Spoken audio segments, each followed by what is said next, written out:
Bonjour à tous, salam alaikum, salam alaikum. Mirasi la pia yanga comme je. Woyo yanga. Je suis là ici avec vous aujourd'hui pour vous parler de la rencontre que nous avons eue avec le comité technique spécial pour le dialogue. Je tiens d'emblée à vous dire que ça s'est très bien passé. Nous avons rencontré nos frères tchadiens avec à la tête le ministre Alamine Bourmatreye, Madame Maria Mamadou, le général Dokoni et beaucoup d'autres généraux qui étaient dans la salle.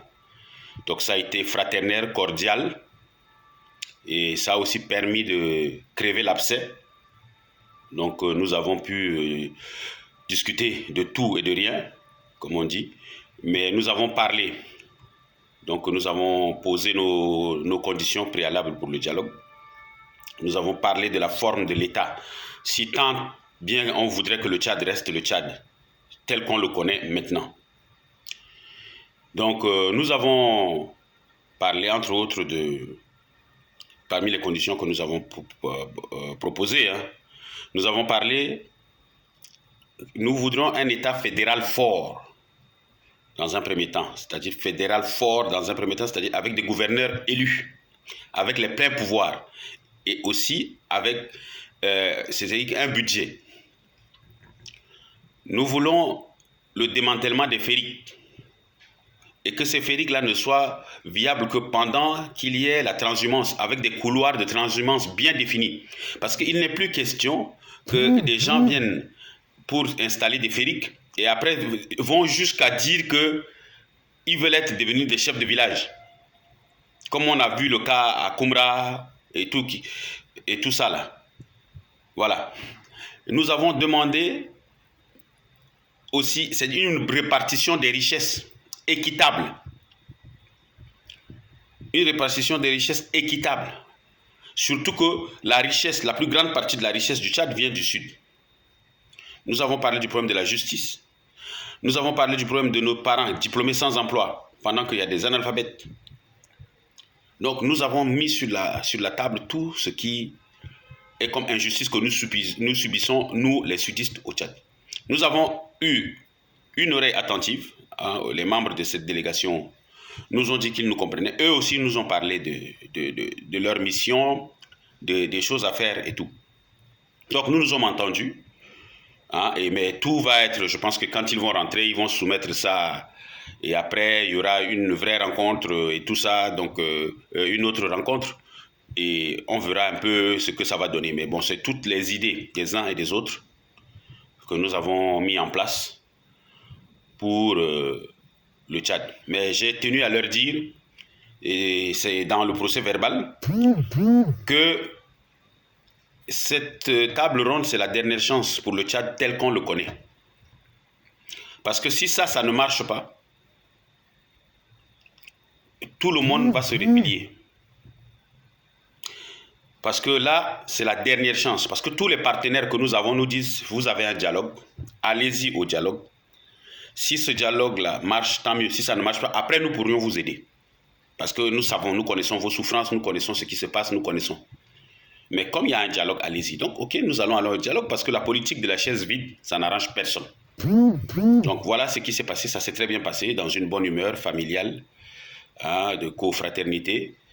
Donc, et je tiens à remercier l'équipe d'Alamine Bourmatreye et Maria Mamadou et tous les généraux qui étaient là pour ce qui s'est passé. Maintenant, je vois souvent sur les réseaux sociaux beaucoup de gens qui essayent de minimiser les choses.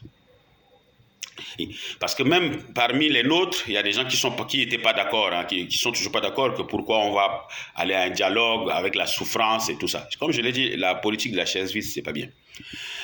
Maintenant, je vois aussi des gens qui veulent se moquer.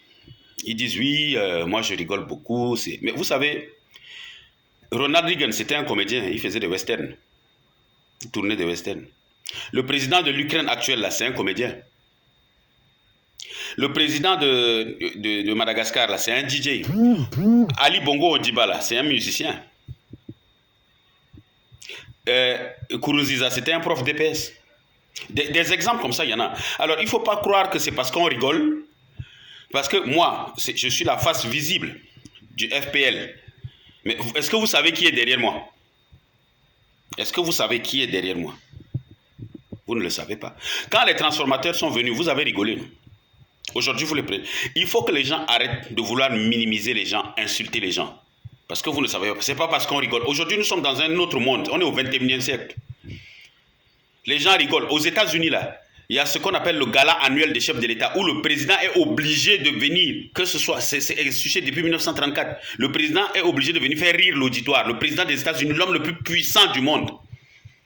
Chaque année, il vient, on lui demande de faire rire l'auditoire. Et il fait rigoler les gens. Donc, ce n'est pas parce qu'on rigole que vous pensez que voilà, il y a ceci, il y a cela. Vous ne savez pas qui on est.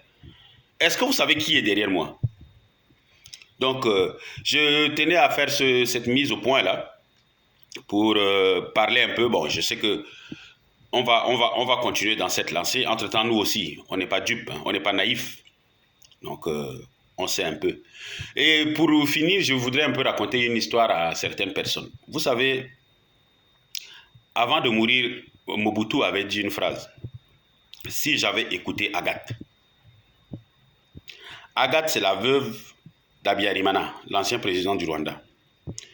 Un jour, elle était ici à Paris, elle avait certaines informations, elle a pris son billet d'avion, elle est allée voir Mobutu. C'est Honoré Ngwanda, son conseiller spécial qu'on appelait Terminator, qui nous raconte cette histoire ici, dans le 17e à Paris. Elle est allée voir Mobutu, elle lui a dit, tu sais, il y a des gens qui sont en train de se préparer pour t'attaquer. Et ils ont à la tête Kabila. Alors Mobutu est parti d'un fou rire. Et il a dit, Kabila, je le connais, c'est un petit merdeux qui vit des trafics, des larcins. Kabila ne va jamais rien faire. Pourtant, il lui a amené toutes les infos. 6 mois après, Kabila, à la tête de l'AFDL, a attaqué. Et finalement, Kabila est devenu président. Il est enterré à Kinshasa pendant que Mobutu est enterré au Maroc. Et en mourant, Mobutu a dit, si j'avais écouté Agathe. Il faut faire très attention dans certaines choses que nous disons, que nous faisons, ou dans certaines personnes que nous regardons comme ça. Hein, vous voyez. Et je vais vous raconter une deuxième histoire pour finir. Quand en avril 89, le coup d'état de Déby contre Hissène a échoué, quand on les a poursuivis, on a arrêté Hassan Djamous, un héros tchadien. Quand ils l'ont amené à Hissène, les combattants étaient heureux. Et ils ont dit, mais voilà, on a attrapé le chef. Hissène les a regardés lucidement, il leur a dit, non, non, vous n'avez pas attrapé le chef. Le plus dangereux, c'est Déby qui a fui là. Vous n'avez pas attrapé Hissène. Parce que les gens disaient, oui, Déby, Gaïa, Charab, Gaïa. Arrêtez de minimiser les gens. Vous ne savez pas. Et l'histoire est pleine de ces choses-là. Donc moi, de toute façon, je dis, nous allons prendre part à ce dialogue. Et nous allons parler, comme je vous ai dit, de différentes conditions dans un État fédéral d'abord fort, où on aura une autonomie, comme ça se passe aux États-Unis. Et après, nous verrons certaines étapes. Voilà, je vous remercie.